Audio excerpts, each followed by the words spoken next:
আসসালামু আলাইকুম viewers, welcome back to my channel Tuya easy কিচেনে আপনাদের সবাইকে স্বাগতম। আজ মজার একটা রেসিপি নিয়ে আপনাদের সামনে হাজির হলাম। ফিশ বল ফ্যামিলির ছোট বড় সবাই খুবই পছন্দ করবে। সহজভাবে করে দেখানোর চেষ্টা করেছি। আশা করি আমার রেসিপিটি আপনাদের ভালো লাগবে। চলুন মূল রেসিপিতে যাই। চুলায় একটা প্যান বসিয়েছি আর এখানে আমি সুরমা মাছ নিয়েছি। ছোট সাইজের দুইটা সুরমা মাছ আমি মাথাটা এবং লেজটা একটু কেটে তারপর নিয়েছি। আমি সুরমা মাছ নিয়েছি, আপনারা যে কোনো মাছ নিতে পারেন আপনাদের পছন্দ মতো।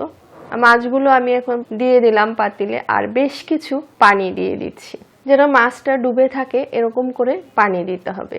সামান্য একটু হলদের গুঁড়ি দিয়ে দিলাম, দিয়ে দিচ্ছি এক টুকরো লেবুর রস।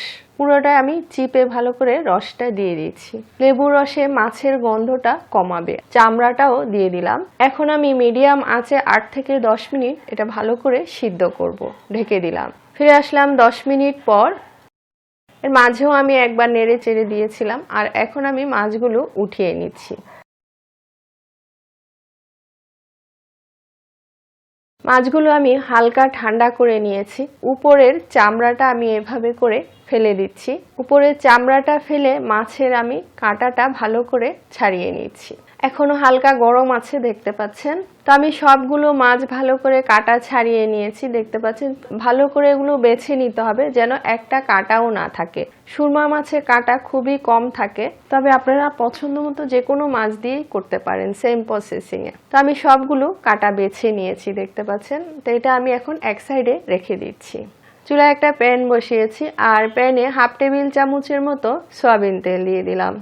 তেলটা একটু গরম হওয়ার পর 1 কাপের মতো পেঁয়াজ কুচি দিয়ে দিচ্ছি এখানে। আর পেঁয়াজগুলো আমি একদম কিমার মতো করে ছোট ছোট করে কেটে নিয়েছি, দেখতে পাচ্ছেন। কাঁচামরিচ কুচি দিয়ে দিলাম 3-4টার মতো। এখন আমি 2-3 মিনিট এগুলো ভালো করে নেড়ে চেড়ে ভেজে নিব।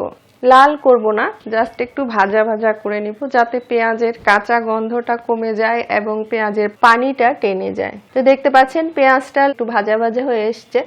এই পর্যায়ে আমি বেছে রাখা মাছগুলো দিয়ে দিলাম। মাছগুলো দিয়ে নেড়ে চেড়ে আমি 1 মিনিটের মতো ভেজে নিব।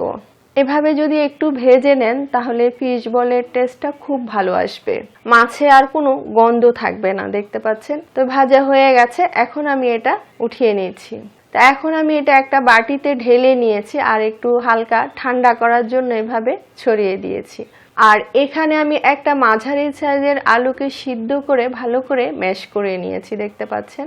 আলুর পরিমাণ খুব বেশি দেওয়া যাবে না, 4 ভাগের 1 ভাগ আলু দিতে হবে আর ভালো করে ম্যাশ করে দিতে হবে। সামান্য একটু হলদের গুঁড়ি দিয়ে দিলাম, 1/4 চা চামচ ধনিয়ার গুঁড়ি, 1/4 চা চামচ জিরার গুঁড়ি, 1/2 চা চামচের মতো লবণ, 1/2 চা চামচ গরম মশলা, 1/4 চা চামচ গোলমরিচের গুঁড়ি, আদা বাটা 1/2 চা চামচ, রসুন বাটা 1/2 চা চামচ, টমেটো সস 1 চা চামচ। এখানে আমি 2 পিস পাউরুটি ব্লেন্ড করে নিয়েছি, এটা পুরোটাই দিয়ে দিলাম। দিয়ে দিলাম 1 টেবিল চামচের মতো ধনিয়া পাতা কুচি, দিয়ে দিলাম সামান্য একটু বেকিং পাউডার, সামান্য একটু টেস্টিং সল্ট, দিয়ে দিলাম 2 চা চামচ কর্নফ্লাওয়ার। এটা বাইন্ডিং এর কাজ করবে। এখানে আমি একটা ডিম ফাটিয়ে নিয়েছি, এটা আমি রাখছি এক সাইডে। আর এগুলো একসাথে এখন আমি সব ভালো করে মেখে নিচ্ছি। এখন আমি ডিমটা দিব, একসাথে ঢেলে দিব না, ডিমটা আমি অল্প অল্প করে দিব। একসাথে যদি পুরোটা ঢেলে দেন মাছের এই মিশ্রণটা নরম হয়ে যেতে পারে, তাই একসাথে আমি ঢালছি না, অল্প অল্প করে প্রয়োজন মতো দিব। খুবই মজার একটা রেসিপি। পুরো রেসিপিটা ফলো করে একবার তৈরি করে দেখবেন, আশা করি ভালো লাগবে। আর আমার রেসিপিটা যদি ভালো লাগে লাইক কমেন্ট শেয়ার করবেন, আমার চ্যানেলটি সাবস্ক্রাইব করবেন, আমার পাশে থাকবেন, অনুরোধ রইল সবার কাছে। আর একটু দিয়ে দিচ্ছি আমি।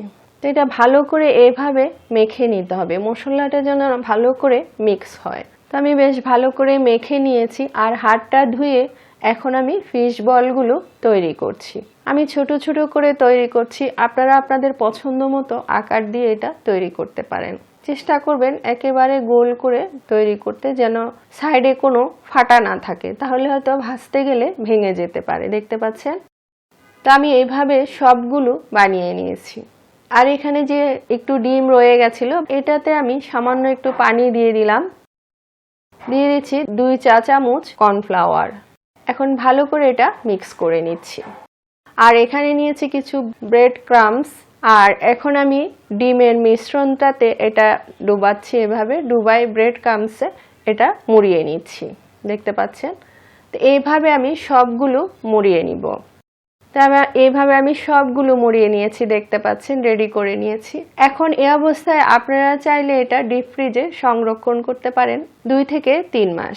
যখন ইচ্ছে বের করে এভাবে এগুলো ভেজে নিতে পারেন। তো এখন আমি আপনাদেরকে এগুলো ভেজে দেখাচ্ছি। এদিকে চুলায় আমি তেল বসিয়ে রেখেছিলাম আর তেলটা হালকা গরম হয়ে গেছে। এখন আমি একে একে ফিশ বলগুলো দিয়ে দিচ্ছি। আর 2 থেকে 3 মিনিট পর আমি এগুলো উল্টে দিচ্ছি। যখন দেখবেন এক সাইডটা একটু লালচে ভাব এসছে তখনই এটা উল্টে দিতে হবে এভাবে। 8 থেকে 10 মিনিটের মতো সময় লাগবে। মিডিয়াম আঁচে আমি এগুলো নেড়ে চেড়ে উল্টে পাল্টে ভেজে নিব। খুব বেশি আঁচ দেওয়া যাবে না, তাহলে কি হবে, তাড়াতাড়ি উপর দিয়ে কালার চলে আসবে আর ভিতরে মশলার কাঁচা গন্ধ থেকে যাবে, খেতে তাহলে আর ভালো লাগবে না। তাই মিডিয়াম আঁচে সময় নিয়ে একটু ভেজে নেবেন। তো দেখতে পাচ্ছেন কি সুন্দর কালার এসছে। আপনার পছন্দ মতো যখন কালার আসবে তখনই আপনি এটা উঠিয়ে নিতে পারেন।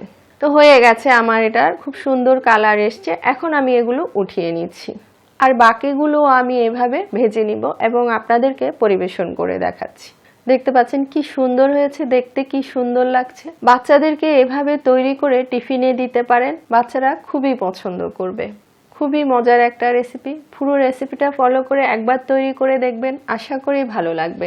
আর এতক্ষণ আমার ভিডিওটা দেখার জন্য আপনাদের সবাইকে অনেক অনেক ধন্যবাদ। আবার অন্য কোনো রেসিপি নিয়ে আপনাদের সামনে হাজির হব। সবাই ভালো থাকবেন। আল্লাহ হাফেজ।